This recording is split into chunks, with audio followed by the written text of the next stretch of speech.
Magandang hapon sa kapatid natin na magaganda, guwapo, no, sa mundong ito, sa Luzon, Visayas at Mindanao. May si Kuya Albert, no, as a simpleng tao, na may, siyempre ako gusto ko rin gumawa ng kasi mahilig ako sa cartoons, no?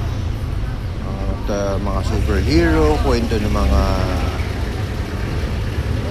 ibang bansa na cartoons na story, ganyan. Ang nahiligan ko, gumawa ko ng cartoons superhero ng Pilipinas. Made in Philippines, no? Gawang Pilipinas.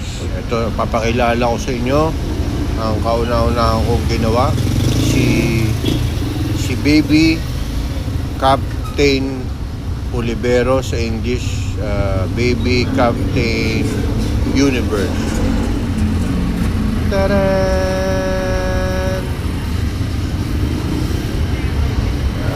Ganda, no? Ito yung malaki na. Taran! Gawa ko yan. Ito yung yung dalawa na yung kauna-una kong gawa yun. Na yun? Na cartoon superhero ng Pilipinas. Si Captain Olivero. Sa English, Captain Universe. Lumilipad, nagte-teleport. Isang suntok na sa Jupiter, sasabog yun. Ganun siya kalakas.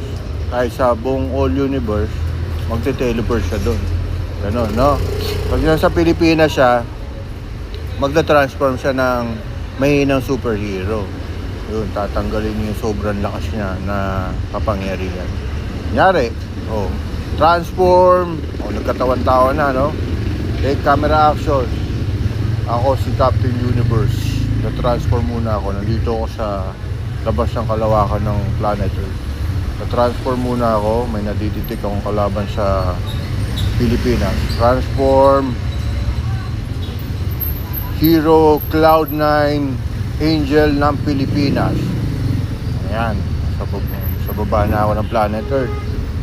Marami kayong sinasapian kayo ng masamang espiritu, ito sa inyo.